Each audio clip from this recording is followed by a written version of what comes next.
Nous sommes à Bruxelles, Parc Royal, Oui, en décembre, donc il n'y a pas de fontaine. oui, oui. Mais en fait, c'est très joli, c'est presque 10 Celsius ou quelque chose comme ça. Oui. Vous avez beaucoup de travail pendant l'année et vous avez quelques temps à cette partie de l'année Oui. où c'est plus complètement calme. différent. Oui, oui, complètement. Mais en fait, c'est souvent, on fixe les périodes de tournage là où il y a le plus de lumière naturelle. Et du coup, forcément, ça se passe plutôt en été quand la plage de la lumière est plus importante et qu'on peut tourner plus longtemps. Parce que c'est vrai qu'on essaye d'être plus efficace et de tourner le plus possible par jour. Et c'est vrai que l'hiver nous offre moins de lumière naturelle, bien que la lumière soit hyper intéressante parce que le soleil est beaucoup plus bas. Donc moi je trouve que c'est une des périodes de l'année que je préfère, en fait, l'automne et l'hiver, pour la qualité de la lumière qui est très basse. Mais c'est vrai qu'en général les productions optent plutôt pour l'été parce qu'on a des journées plus longues et donc on peut tourner plus longtemps avec la lumière naturelle, en fait. Donc c'est principalement pour ça. Donc c'est vrai que c'est une période qui est un peu plus calme.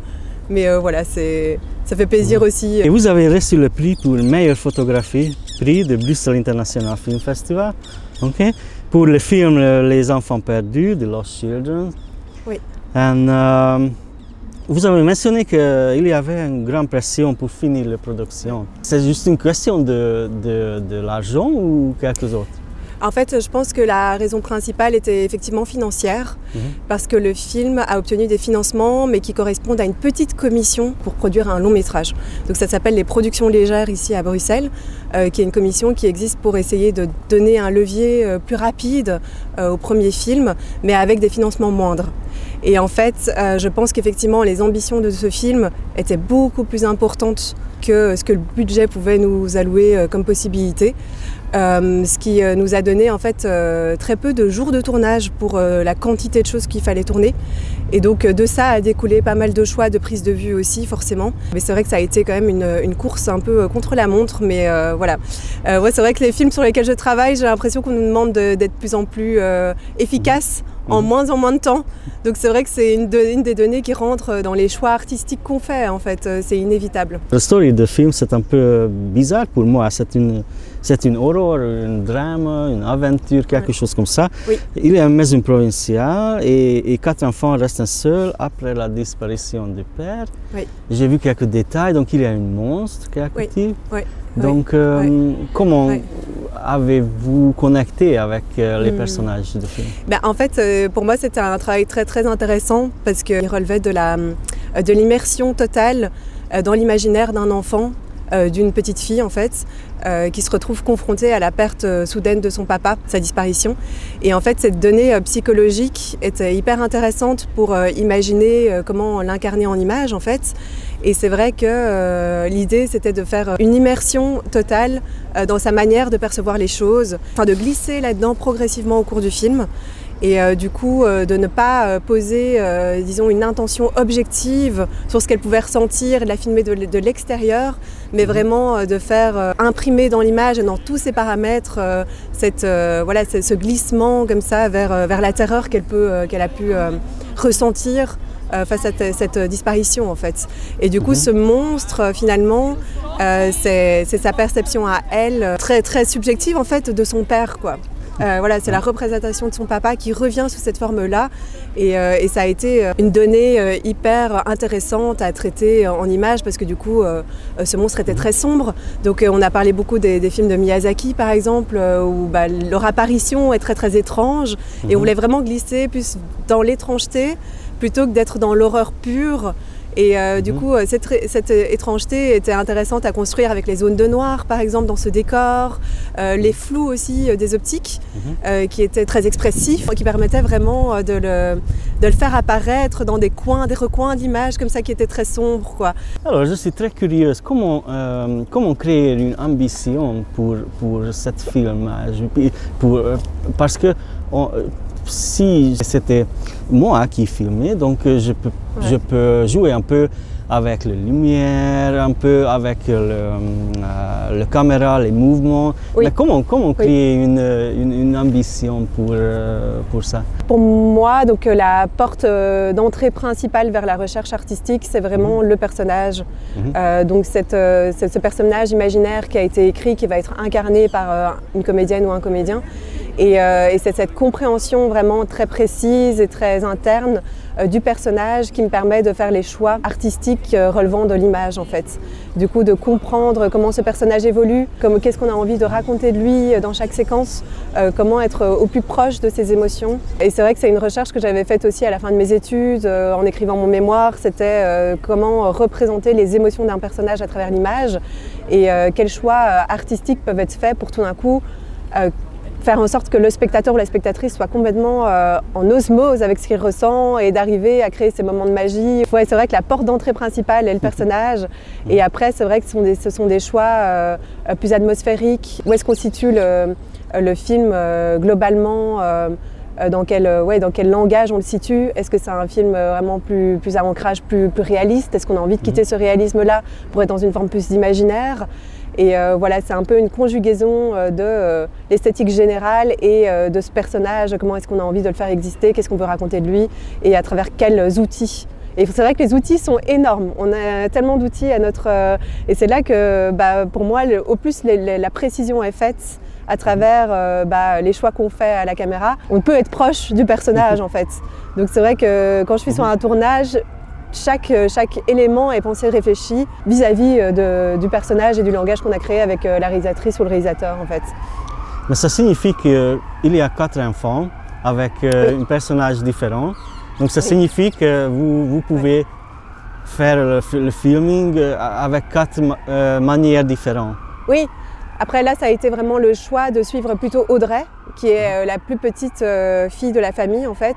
Et du coup, c'est ce choix-là du personnage principal. C'est elle qui a guidé vraiment tous les choix qui ont été faits vis-à-vis du film et du langage du film en fait.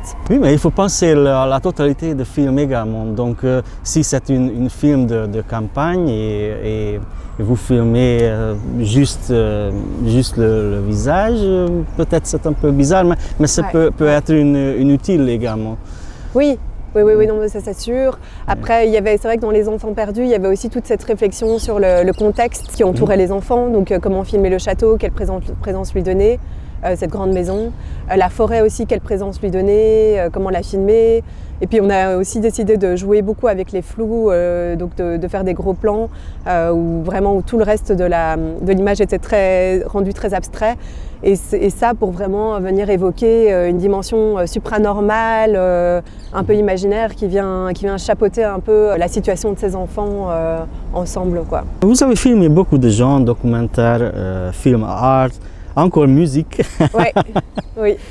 Avez-vous une genre idéal? Je ne sais pas si j'ai vraiment un genre idéal. En fait, je fais beaucoup de fiction et de documentaire. Et en fait, je trouve que ces 2 catégories de films très différentes se complètent beaucoup. Parce que souvent, quand on est en fiction, on a un ancrage réel quelque part, une recherche dans le réel. Dans le documentaire, du coup, on a l'ancrage réel est déjà très très présent, mais du coup, on va peut-être aller chercher des choses de l'ordre de la fiction pour venir étoffer le langage du film. Donc les 2 se répondent beaucoup et c'est vrai que les 2 me tiennent beaucoup à cœur. Les clips vidéo, pour moi, sont peut-être un petit peu plus difficiles dans le sens où ils n'ont pas cet ancrage du personnage, en fait, cette recherche liée au personnage en tant que tel. Et du coup, le fait qu'il n'ait pas cet ancrage-là, ça me déstabilise un petit peu parce que c'est comme si l'image pouvait prendre une forme complètement différente et n'importe quelle forme, et c'était OK. Et ça, c'est vrai que au niveau de mes affinités, c'est peut-être un petit peu moins ce que je chéris. Mais c'est vrai que le documentaire et la fiction, pour moi, sont vraiment 2 médiums tellement épanouissants et intéressants dans ce qu'ils peuvent proposer de différents en termes de thématiques et de personnages à rencontrer. Et se complètent aussi dans la démarche générale de poser une caméra sur un personnage ou une personne en fait. J'ai une idée, mais peut-être c'est complètement fou. Oui. Dans les médias sociaux, oui. Donc, il y a beaucoup d'effets spontanés, flash, immédiatement.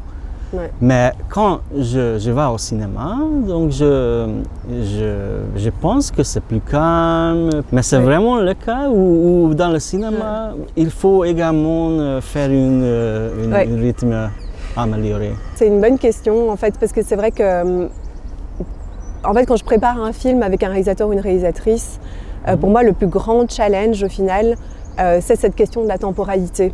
En fait, quelle temporalité on donne au film, quelle temporalité on donne aux plans, aux séquences, parce que cette temporalité raconte quelque chose aussi. Et c'est vrai qu'on a tendance à tomber dans l'efficacité. Ça, c'est indéniable. Et du coup, peut-être à surdécouper, à découper trop, à prévoir trop de plans pour se couvrir, pour penser au montage.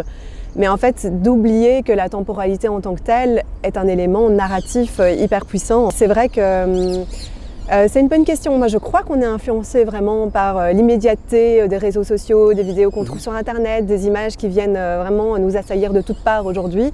Je pense que c'est vraiment le cas. Mais je crois aussi qu'il y a encore des grandes recherches autour de cette temporalité qui peut être complètement étirée et du coup venir raconter quelque chose en tant que tel, quoi. Là, j'ai récemment terminé un court-métrage au mois de septembre qui dure 28 minutes. Et le réalisateur disait, mais en fait, en dessous de ça, ça ne fonctionne pas, il y a quelque chose qui ne fonctionne pas, on n'est pas avec les personnages, ça ne marche pas. Et c'est vrai qu'en fait, il était tiraillé entre le fait de essayer de correspondre à une durée du film qui permet de déposer plus facilement le film en festival et de le faire exister à sa juste mesure pour qu'on puisse vraiment être proche des personnages. Et c'est vrai qu'en voyant le film, en fait, ça m'a fait beaucoup de bien parce que tout d'un coup, il y avait vraiment cette volonté de de prendre le temps en fait, de se glisser pour rencontrer les personnages. Et je pense que c'est aussi cette question-là de se dire, mais en fait, parfois, ça prend du temps de rencontrer un personnage imaginaire, quoi. On prend du temps dans la vie pour se rencontrer aussi. Et je pense que pour rencontrer vraiment un personnage, il y a quelque chose de très joli dans le fait de prendre beaucoup de temps. Et la rencontre n'est pas la même, je pense. Oui, peut-être c'est également une question qu'il faut plonger dans l'océan et marcher avec tous les autres ou créer une certaine atmosphère. Hein, et c'est peut-être une signe de votre présence. C'est une des choses les plus difficiles aujourd'hui, en fait, d'accepter de faire l'éloge de la lenteur, en fait. C'est vrai. Au final, de faire l'éloge de la lenteur, d'accepter que ça prenne du temps. Et ça, c'est de la longueur du film. Mais pour moi, c'est aussi dans le processus de création, d'accepter que les choses prennent du temps. Et c'est vrai que maintenant, on est de plus en plus convoqués à être rapide. On nous demande, on nous exige d'être de plus en plus rapide, de plus en plus efficace. Mais parfois, se permettre de prendre quelques heures de plus pour filmer une séquence, ça permet de faire exister des moments magiques qui n'étaient pas prévus. Et ça, c'est quelque chose que j'essaye de maintenir coûte que coûte. Mais voilà, ça passe vite à la trappe des plans de travail, donc du planning de tournage. Quand je cherchais votre nom, j'ai trouvé DOP. Oui. Je pense que c'est un directeur de photographie. Oui, exactement, en anglais, DOP, Director of Photography. Ok. Qu'est-ce que je dois faire si je voulais être une directeur de photographie? Je pense qu'il y a plusieurs choses. Je crois qu'il y a déjà cette première question de la curiosité du monde, quel regard je pose sur le monde autour de moi. Est-ce que j'affûte comme ça une façon de lire les choses, quelle poésie je trouve dans le monde en fait, d'essayer de nourrir ça vraiment un maximum.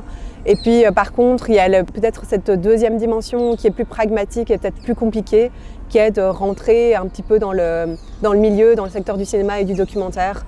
Et ça, c'est quand même, je ne vous cache pas, un parcours de longue haleine qui nécessite d'être vraiment très tenace, ambitieux, de faire des rencontres, rencontrer des réalisateurs, réalisatrices qui font des films, qui sont montrés. Et tout ça est un espèce de grand cercle difficile à pénétrer, mais voilà, qui est intéressant, très intéressant, quoi. Si je dis que, ok, j'ai un projet extraordinaire, je pense que tout le monde dit ça. Oui. Mais vous avez quelques autres options, donc quels sont ces aspects? Pourquoi vous avez choisi cet film? On me propose beaucoup de projets relatifs au féminisme, au fait de visibiliser aussi des personnes qui sont minorisées. Et je suis rentrée en quelque sorte dans une forme de cercle où au final, ce sont des projets qui me présentent en fait des causes auxquelles je suis très très sensible et qui se battent pour ce genre de causes-là. Une des premières choses que je regarde aussi, c'est au fait qu'est-ce que ce projet raconte aujourd'hui, quelle est son utilité actuellement de le faire exister. De quoi parle-t-il vraiment? Et je pense que voilà, dès que ça touche à une thématique à laquelle je suis très sensible, c'est un premier choix qui se fait.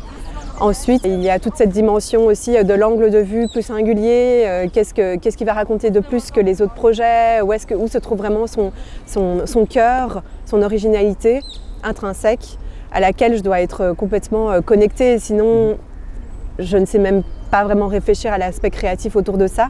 Donc s'il y a vraiment cette rencontre-là, alors à ce moment-là, le projet est un coup de cœur et ça fonctionne. Mais forcément, il y a des projets pour lesquels j'ai moins de connexion.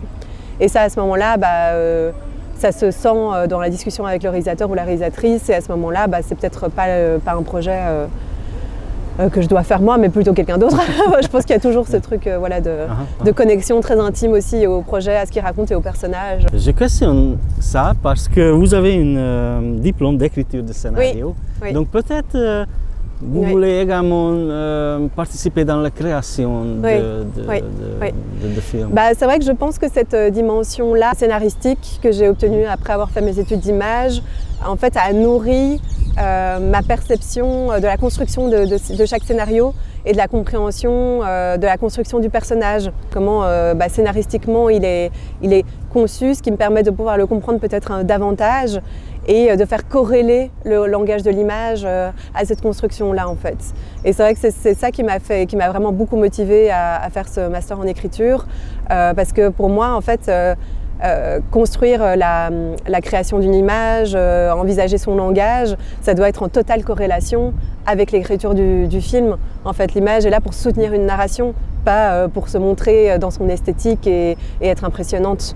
Et du coup, je pense que voilà, le fait d'avoir pu apprendre le scénario en tant que tel, ça m'a permis de pouvoir approfondir cette démarche-là en fait. Donc, merci beaucoup.